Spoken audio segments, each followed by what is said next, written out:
Today, I'm excited to introduce artist Maria from Soul to Surface, whose work explores how natural colors serve as a living archive of cultural memory through sustainable material practices and community engagement. She investigates the connection between ecology, identity, and artistic practice. Maria works with pigments derived from local landscapes, eco-printing, and earth-based materials such as mycelium, creating thoughtful works that honor the stories held within soil, plants, and place. We're also thrilled to celebrate a major achievement in her career. Maria's work was selected from more than 1,000 entries submitted by artists living and working throughout the Midwest. Even more impressive, the selection was made by Mark Pascal, curator of the Art Institute of Chicago. Her work will be featured in an exhibition opening October 2nd at the Swope Art Museum in Terre Haute, Indiana. Please join me in welcoming Maria.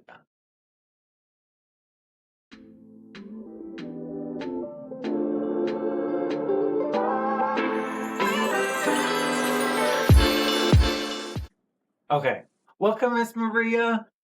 Welcome. Thank you for the My pleasure. welcome. Welcome to Canvas Commentary. I am so glad to have you. So how are you doing today? I am doing very well. We are having nice weather. It's not as hot as it's been. Oh, good. I How are know. you doing? I'm doing pretty great now that I'm here. Yeah. Excellent. And so Miss Maria, you like uh you are a cool painter, I noticed. Tell me a little bit about how you paint. So, a lot of the paintings I do now, so my career started with 20 years of oil painting, Oh, and which is super toxic, unhealthy for the human and the environment. yes. And there was we'll get to that discussion, but the work I'm doing now is all earth based work. So I forage for my natural materials that I turn into dyes that I paint with. So these are methods and processes of historical ancestor artists like Leonardo da Vinci and Van Gogh. They also used plant based pigments, and I'm just trying to keep it alive. So I'm a Wow. traditionalist, I guess you can say, a little bit. That is so cool. I love that. I have not heard that before. It makes me so happy. Um, Excellent. so when when you started oil, did you start in as an art student? I did. I did my undergrad at Cornish College of the Arts in Seattle. Oh, Um, yeah, and then after that, I started a art collective. It was like 11 artists. oh I wow. was working at the Seattle Art Museum. That was like my first job out of undergrad. I think I was 20 or something. And then I turned into a nonprofit, and it went into 28 cities and 13 countries around the world before social media, before webcams like this, before it was just dial up connection. So I did all the travel, and I found all the groups in each country and did all the training, and just shared and recontextualized the vision, because it wasn't my organization, it was our organization. Yeah. So, and then I initiated graduate work with New York University. So I was in New York for 5 years. And then I received the Benjamin Franklin Award from Schiller in Heidelberg, who said, if you come over here, you don't have to pay $50,000 a year to go to NYU. Come here for free and get an MBA. And so I was like, yes, I'm going to do that. So I did. That's So I'm an awesome. artist with a business degree. Wow. Yeah, They were called hybrids, apparently. I don't know. hybrids. Oh, I just cool. feel like a normal artist. Yeah. Um, so have you always loved art, or when did you figure out that art was more than just a hobby for you? Well, it's definitely never introduced to me as a hobby. It was Okay. always because I spent my whole childhood was with my grandparents and their grandparents, and my grandfather was a sculptor and my grandmother is a painter, and she's German and he's Irish, and then her mother was also a painter, and her father is a historical artist, Bela Oh, Oman, whose works are in the National Museum in Hungary. oh, So, wow. and like all throughout Budapest, you can see his amazing sculptures in the round, like in just relief off the buildings. And it is pretty profound legacy he left. So, Wow. yeah, I started at 5. I received my first big chunk of clay from my grandpa, and he said, here you go, Maria Lee. I want you to create whatever you want right now. You have to make something. And I was really like, oh, 5. I'm 5. I had, it was really opened the door and gave permission to start thinking out of the box immediately, to start innovating and start, experimenting. And so I really appreciate that. Wow. When, what themes come up in your paintings or emotions come up in your works most constantly in most constantly? I would say the work I've been doing for the last decade, which is a sustainable practice that I've been developing. And really, what I've been doing is experimenting with all these, with materiality, is diving into what is sustainable and like how can I use algae, for example, as a sculptural medium? How can I use mycelium as a medium? And painting, we need to clean that up. So how do we do that? Then I started learning. Then I did artist residencies, and then I started teaching. And then when I started teaching, I started learning more. And I want to say, even if you're not the best teacher in the world, the best thing to do is to share what you're learning because it teaches you more.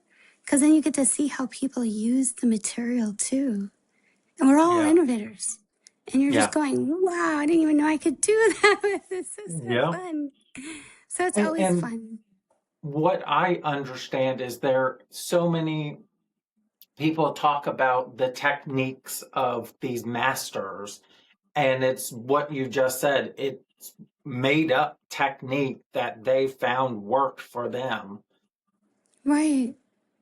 And it was also a response because there was of course, yes, climate change is real. There's a lot going Yeah. on.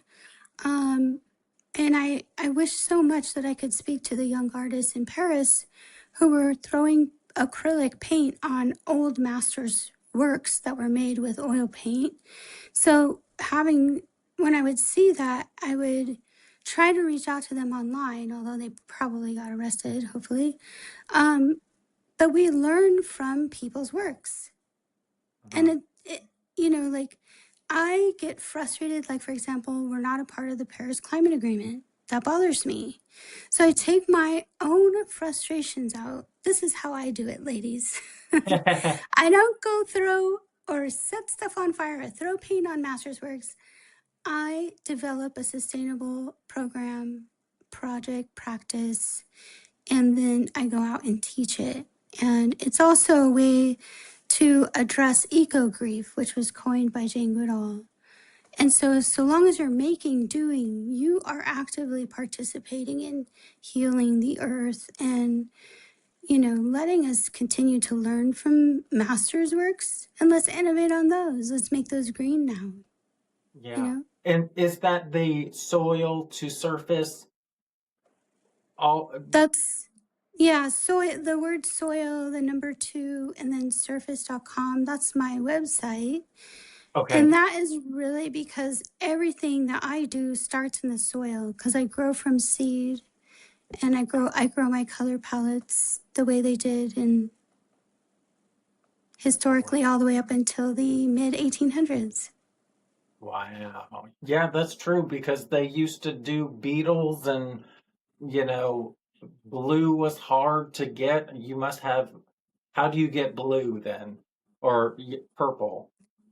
Well, in the natural world, so blue is really accessible. That's an Okay. indigo plant. And that indigo Oh, plant can change to greens and turquoise and wow, the values you get from each of these plants. It's fascinating. yeah. Oh, wow. It's not That's out of a awesome. tube. It's like Yeah. either you're the kind of person who likes to go to McDonald's and get your food right away, or you're Yeah. a slow eater like me and you like to cook your food and take your time. But I've also been a Buddhist for 30 years, so I do a lot of things mindfully. Yeah, Well, I take and my time. it's totally true. Do you like McDonald's or do you like the high chef that layers the flavors so you get some more than just something that's just that something? I like Well, that. it also has to do with like it's an art form. My Yeah. sister's first husband is a sous chef, and Uh, he now works with, I think it's like some famous magazine. He used to design the menus for like the Hilton and Sofitel because he's from France, south of France. okay. And he really taught us, my family and I, about food and Oh, how to cook and what to use and how to taste. And yeah, I mean, it's a slow process, but it's also, it brings in a dynamic flavor that Mickey D's is never going to be able to compete with like Alsatian, dinners and beautiful meals from there. Yeah. yeah. So going back to your art, what does your creative process look like from start to finish? Do you just have these ideas of let's do this, or do you get emotional rage and you have to get it out? How do you put idea to canvas? Well, I definitely don't have a rage or a like a lasso style like Jackson Pollock. Yeah. Um, Even though I think that's completely exciting, it's like a roller coaster. But my work is more uh, research oriented. So to Okay. go all the way to the back, I actually Okay. initially either have a vision or I dream Okay. or it's an engagement I've had with an animal that Oh. inspires pursuit. So, like there's a piece called the tribute, the deer medicine, Okay. and that piece showed at the Minnetrista Museum and Gardens a few years ago.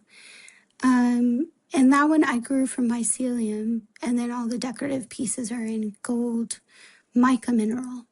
So that way it's Okay. sustainable, the whole thing. So it'll last forever in a controlled environment, or if you put it in the earth, it will decompose. Oh And in wow. that instance, I was really sad because I had a beautiful engagement with a deer who visited me in my yard on my birthday. And then, just as fast as he was there, he was gone, and then he died right in front of my house. A car hit him. Oh It wow. was so sad. I just I couldn't celebrate my birthday. Yeah. So I stood over him and I prayed for it to be a quick release. And um, but I promised him that I would not let his little, well, giant deer personality just leave the world. I want people to remember to slow down. So that's why I grew the deer. And that whole story is in the sculpture section of my website. Oh wow. That's so cool. Yeah, so it isn't So just paintings, it's also sculptures that are yeah, used with plant based materials too. that's really cool. Yeah, Uh thanks. yeah. You have to send me that picture and I will post it up. I forgot to tell you that at the pre-gaming. Um Anything that you want, just send it over that you talked about here. I'll Okay. put it over my face and then get some more like pictures and stuff like that on it. Okay, Grandma, great. I talked to Grandma. I don't know if you watched this couple episodes, but Grandma is a big critic for my podcast. So she said I need more pictures. So there you I go. agree. I think that's a great idea because we can Yeah, see some of the work that the artists are doing. yeah. Because I If you're thought about talking that with about it, Patricia. yeah. Yeah. hmm So, what would your 16-year-old self think of what you're doing now? Oh my God, I could just hear her screaming crazy and so excited. Because I was the one at my high school, a group of us started Earth Savers. Oh, And that was a club. And then we started the art club. And I went to school in the Silicon Valley. okay. The high school I went to was across the street from Apple. And Oh, so at the time, there was just a ton of tech happening. And of course, we had to take all those classes. But these clubs didn't exist. And so we decided to do Earth Savers and art club and get involved and do like public programming for the high school. Um, and it was so fun. It was definitely what was needed, I would say. yeah.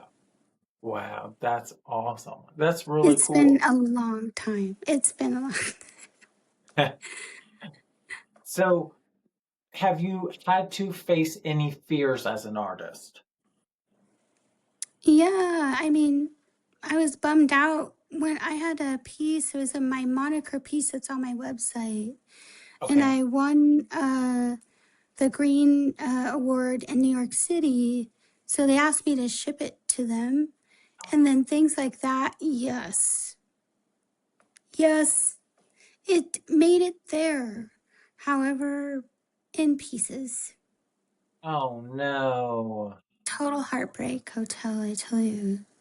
So, I've made others, but they're just never the same because I'm using natural materials and it's Yeah, also site specific where I go and where I find the pieces and um so, there's losses, but that's why you have to insure your work. You can't send yeah. it around without having insurance and even if an institution says, "Oh, we'll insure it for you," you should always have your own insurance.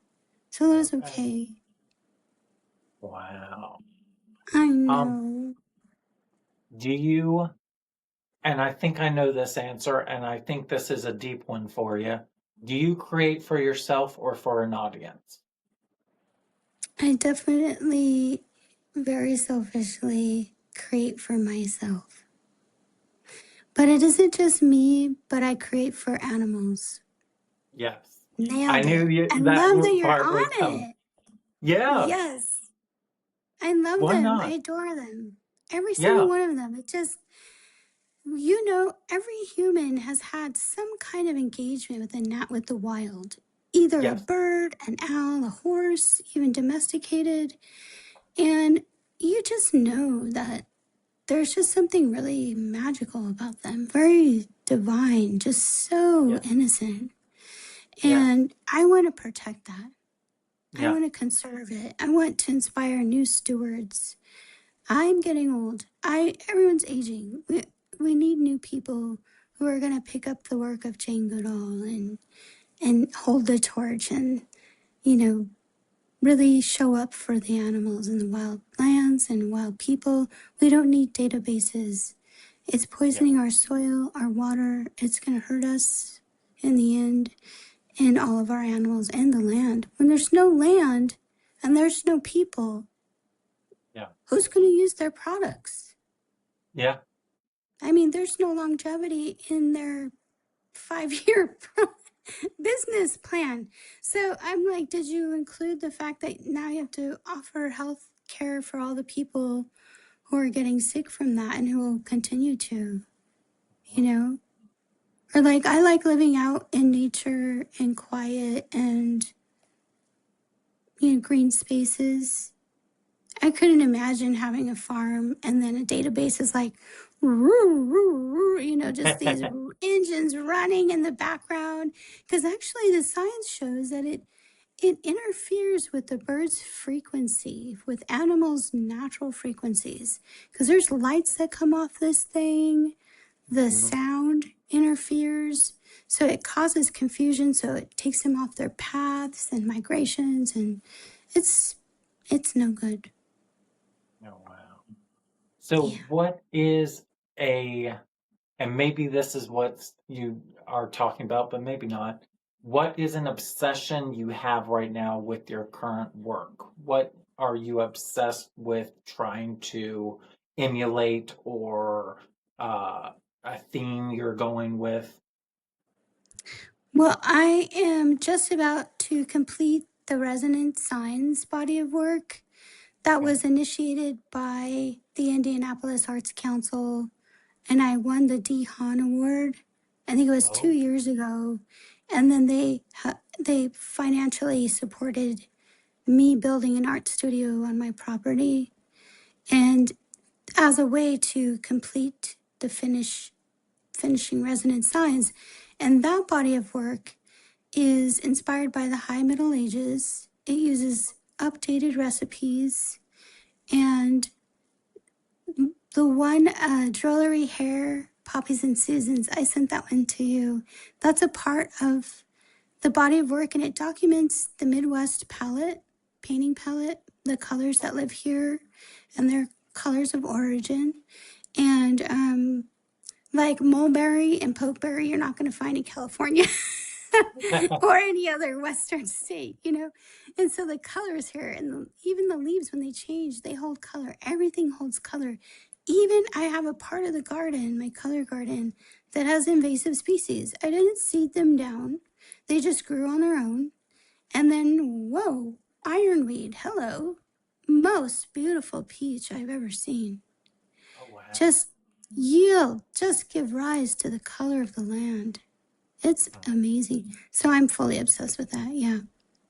That's Wow. something that, and then also just putting it together in these, because the frames are very gothic, Hmm. but they're also in natural wood, cherry wood, from a sustainable farm. Um, and the works are meant to document also the cosmologies in a glass window that's above the painting, built into the frame. And each of these three pieces are each three pieces you would find in an illuminated manuscript in one of these drawings. So you'll find like a decorative letter that has a little story inside of it. That's a miniature. And then you'll find these wild little beasts like you would find in the drollery. So that's the spine of the book. And they're usually these silly rabbits with swords fighting snails that are also yielding swords. So these are sort of large sized illuminated pages. And I talk a lot about divinity lines, and I use edible gold, and I um, really try to bring together divinity and nature because I'm a Buddhist, so I'm not trying to bring in the Christian vibes. I'm more about conservation and sacred spaces and Okay. sacred places. So, yeah. Oh, wow. Yes, How, this is really involved. I've never been this involved in my work before. wow. I know, Yeah. we think it's hard work just painting. You are creating the paint and doing all that stuff as well. And how do you, this isn't on my list, but do you create your own canvases, or Yeah, or paper? um, I don't make my own paper. I definitely buy hot press because it has a Okay. texture. Um, and then I mount those to board, to like a wood Okay. board.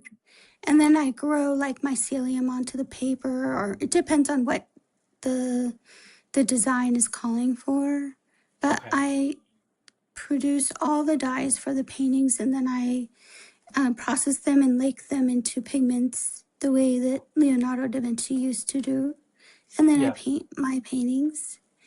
Um, And it's been a collaborative project. I'm working with a Midwest woodworker to have my designs come to life. So this is the sacred container. This frame is holding this painting and this piece of glass that represents what's going on in the cosmos. And I'm working with a glass artist to co-create those crowns, is what I call them. And they're just, oh my gosh, I just absolutely adore this body of work. Yeah. Oh, good.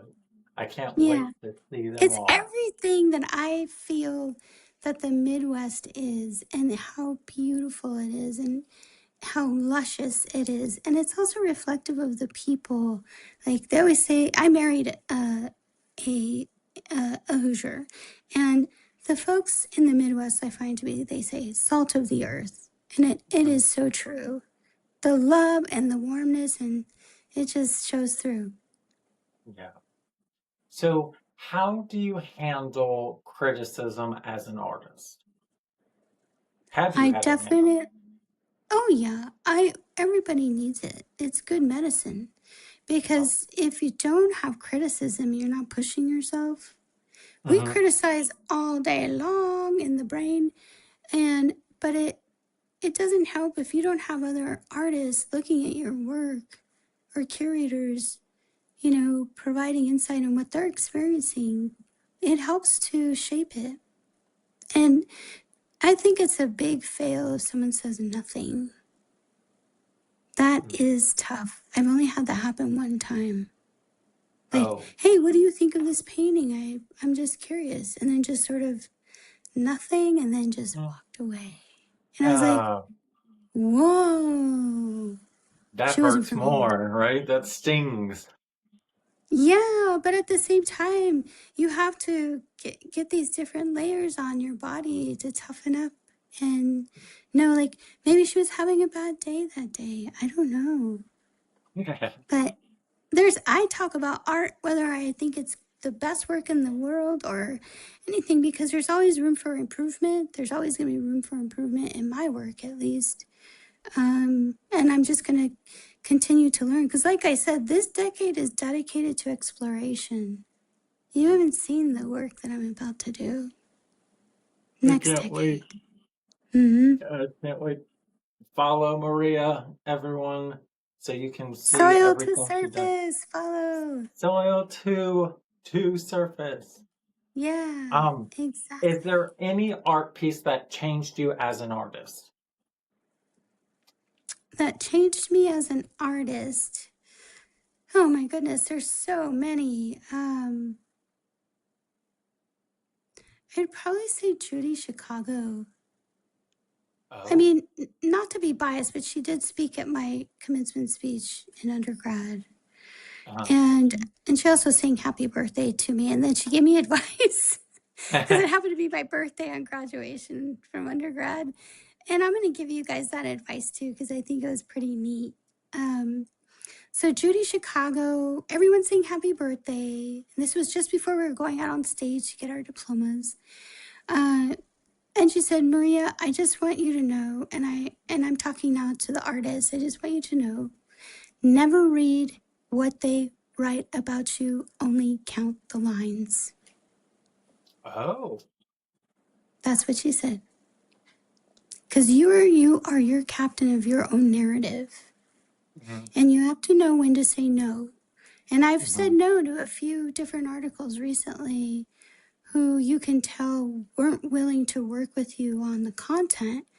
They just want to write a story that they think you are. But I don't like anyone taking my narrative from me. You're your own artist and you decide what's right for you.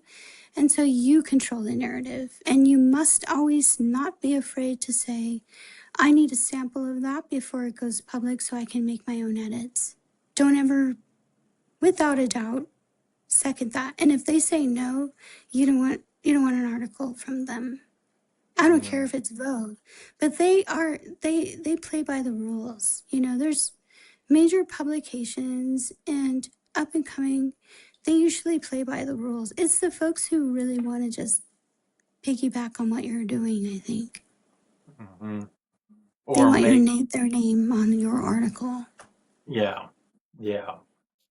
So, other than that great art advice, do you have any more art advice from two emerging artists? I have a lot of them. I would Perfect. say the one would be it depends on your like who you're talking. Like I'm speaking with you, so I'm gonna Uh, share lots of stuff. But I would say careful with oversharing. okay. And also works that are in the middle of Devo, do not tell them what you're doing.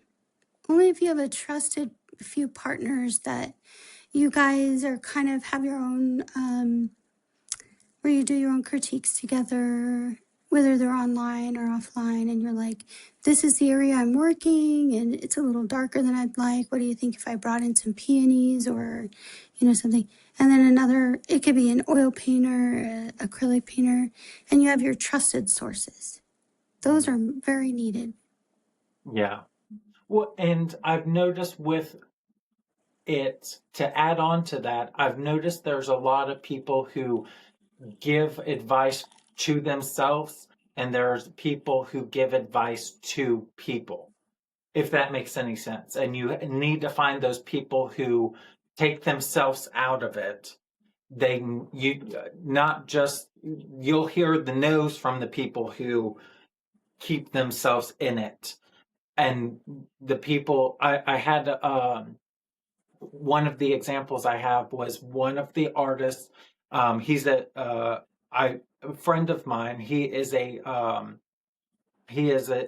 interior decorator, and I Oh, showed him cool. my work, and he was like, "You need to make it more pop. Look at the pop comic books. They handwrit everything, so it doesn't need to be perfect. Your Mm-hmm. handwriting." And I was like, "Oh." Because he took himself out of it. You like don't listen to people who are like, "Oh, you're not doing me." I you Yes. we all have those, right? Oh boy. Yeah. Yeah, you're Mm-hmm. not doing me. Well, I'm not doing you. So, Exactly. That's the yeah. other part. I was recently reworking a piece of the resonance signs, and I could hear a former professor of mine telling me, don't be afraid of using your darks. You Ooh. know, your dark blues, your dark purples, your oak golds, get dark. Push those lights up and get those darks down because that's what's going to give you that really dynamic. If you're, that's what I was looking for. I was looking to bring this owl Mm, forward right in front of us. And the only way I could do that was to really drop everything back and make it really dark, but not so dark that you can't make out the trees and different things going on in the background. So, and in that instance, I was like, you're right. I'm being conservative. This isn't helping me or the owl. So yeah. then I just push that baby back and oh, wow, she's beautiful now. Oh, good. Yeah.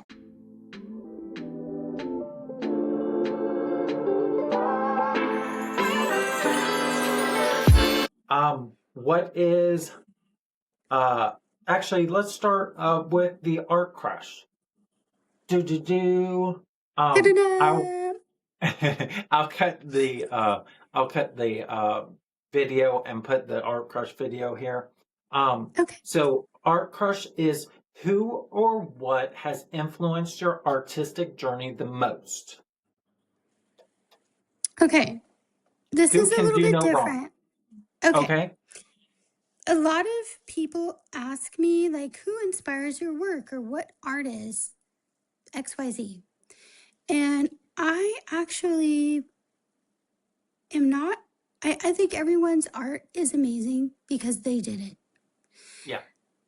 But my inspiration is obviously in the natural world, but it's those people historically, like Hildegard of Bingen, who was one of our original medieval mystics. Um, Oh, that is, I mean, she for the time period they were burning women. You know what I Yeah, mean? And she was getting her own abbey and protecting all these women who were also really engaging the divine of the natural world. And I think that really bothered the monks because they were like, you're supposed to be about the baby Jesus, you know? And she's like, no, but the plants. And he's like, no, baby Jesus. So I just love women who find their own path and then they go for it. Just like Judy Chicago, Miriam Shapiro, and even Hilda, as far back as Hildy, and all kinds of other women who've just been blazing trails. that's Those are who awesome. inspire me. Yeah, That's cool. So definitely. now we're going to do the two on an easel.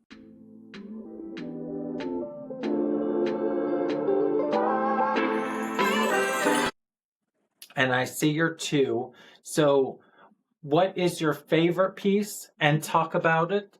And what is your latest piece and give me some meaning behind it? Okay, so context. Okay. The Faroe Islands piece now can Okay. be seen as it's a little bit of a sad story, but there's actually a massive change that came from those paintings. Those Okay. paintings were, I believe it was 2021, I completed them. And I was Oh. doing private instruction. This was for a student. She was a sixth grader. We were still in COVID, so we were online teaching. Hmm. And I asked her to choose anywhere in the world that she wanted to learn. This was for an oil painting class. Hmm. And so I sent you what my panels look like of the Faroe Islands. And Okay. those paintings then would, less than a year later, burn in the Calder fire in 2021 that Oh, took out 800,000 acres.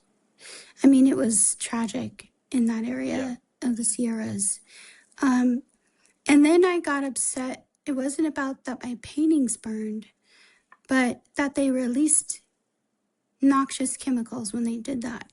So they Oh, contributed to the poison that the people and animals were breathing. And that was my breaking point. And I just said, not anymore. We're going to do some serious discovery around using healthier materials for a healthier world. And so that's about where it started. And I think they're beautiful paintings, and oil paint is just delicious. Doesn't taste good, but it gives for a beautiful finish, you know. And so uh-huh. does resin, but it's like, and then the planet suffers. So I'm like, you know, I'm just on the other side now, a decade later, successfully completing a sustainable practice. And now I can get to work. Okay. Yeah. And so that's where it happened. That's the shift. That's where it changed. It's beautiful. I love it. So it's Oh, thank you. one, two, three, four different panels. Yeah.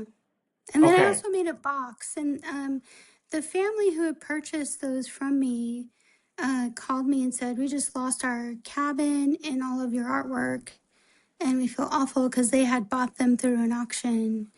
And they contacted me personally day after Christmas and asked if they could, if I had any more or if they could commission me to do these again. And I had made a box that had paintings on all sides, and then I lacquered it. And so then I gave it to them for Christmas. Oh, that's sweet. Yeah, they needed it. They wanted it. They had been there, and I think they may even have been engaged there or something special. Oh, that's So, cool. yeah, That's awesome. And then what is your uh latest piece? that one is the Drollery Hair Poppies and Susans. Hmm. And I don't know if like people will be able to see it later in the video or something. Yeah, I'll Um, put it up. but that one is a part of the Resonant Signs. She was the first one. And she has her own, every painting has its own recipe. Um, and so, like, the pink is poppy, and the green in the background, that's tulips with indigo. So now when I see color, like, I'm looking at your behind you with all that color. And I'm like, Oh. oh, I know how he got that painting. I know how to get that yellow and that red and that purple. So, yeah, it has a lot of foraged plants that I put in there. I also grew mycelium inside of the echinacea flower, the cone flower. So I grew mycelium as the cone. And it, yeah, they take about over a month to do. Each color takes, up 7 to 10 days to lake and to complete, make it a powder and use it as a pigment. Okay. So they take a long time. Um, but the layout and the design and the story being told is really about the sacred space of where these animals live. And then it's also talking about, because you don't see a lot of water in the image. And there's a companion piece. So Okay. in the universe, we have binary stars. And I believe we have them here on Earth as well. And that's why I made them in this body of work. And her binary star is water. And in that picture, so then I go site specific. I take the painting to the location where I saw the rabbit and I Mhm. take a photograph and I show how climate is affecting us because where she lives now is very little water there in that little creek Mhm. behind her. So in my website you can click on the painting, and when you do, it'll open up the picture where that painting is sitting in her natural environment. Oh, that's really cool. I feel like it was the only, like, not only not the only way, but a good example to connect the two binary paintings.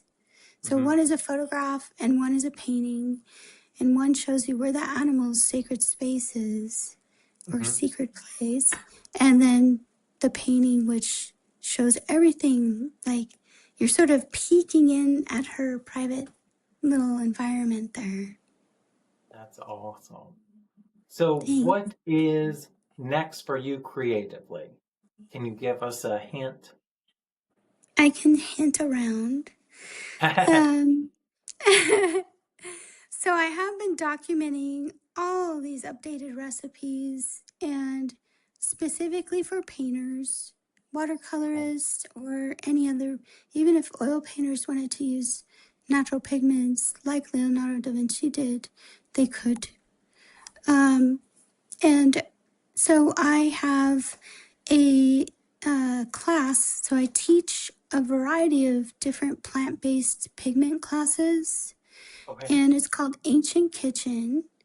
And on my website, it's under education, so it shows you all the classes that I teach. So, like, also art and business, which is very important. Hmm. Um, and then, as an artist with a business degree, you have to stay current. Um, and then those classes, and then I've been organizing all of my colors into an app, which is being published this week. It's taken years to do that. Um, and it's under Ancient Kitchen as well. Okay. Um, yeah. And then I will be publishing a book that goes with the app so that when I'm teaching, now my students will actually have resources to go to, and we can really focus deeply on color and color processing. And then they have publications. They can either look at their phone or they can use the book. And then we can develop botanical palettes that way. Wow. That's Yeah, awesome. So, where thanks. can people find and support you? They can go to my website at the word soil, the number two, and surface, soil2surface.com. Okay. And I it's will like that put it on, it's on below us. Instagram and Facebook have the same handle too. Okay. Yeah. I'll And put that TikTok on. is Ancient Kitchen, and I usually post more about processing dye there. So, Oh, wow. And then you have your book that's coming out soon, right? yes. And um So you have classes? Yep, I teach online pretty Oh, much wow. now full time. Um, I'm trying to keep it part time, but right now we're at a season where everything's in bloom and it's about to start falling Yeah. asleep. So I'm doing as many classes as I can to get artists to lake their pigments so that it can prove to them over a full winter they'll still be able to use botanical palettes. They just don't have to forage because the dry pigments last a lifetime. Oh, The wow. they just wake it up with water or it could be a linseed oil or I use water and gum arabic and paint with that. So Oh, wow. And that's yeah, on the website soil to wait, surface. soil to surface Mm-hmm. backslash education. I'll put that down below. Thanks. My Yeah, pleasure. in 2 weeks, we're doing pokeberry, and pokeberry is really only found in this belt. And I know it's an invasive, people can't stand it, all this stuff. It's poisonous.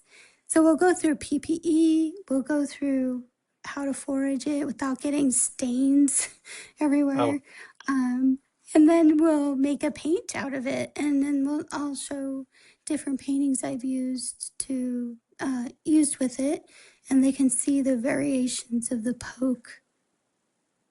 oh, wow. That's awesome. Yeah, that's gonna be exciting. Yes, I can't wait. You have to tell me all about it when it happens. I'll keep in touch with you, okay, Maria? Thanks. Yeah, I'm trying right now to organize my education page so folks who missed the class they can just download it for half the price or something, and that Oh, makes it more accessible to everybody. that's awesome. Yeah. That's so cool. Thank you, Miss Maria, for coming Thank on. you. My pleasure. This has been fun. It is. This is wonderful. I'm so grateful that you're doing this for other artists because you have your own career to look after. So, but it makes sense to have other artists speaking to other artists. I love that. Thank you so much. 100%. All right. I'll let you go and thank you. Okay. And don't forget to subscribe and follow anyone watching the video and follow Miss Maria. You'll learn a Thanks lot. so much. Yeah. So Thank have a good day, you. Miss Maria. All right, you too. Thank you, Derek. Have a wonderful week. Bye. Bye.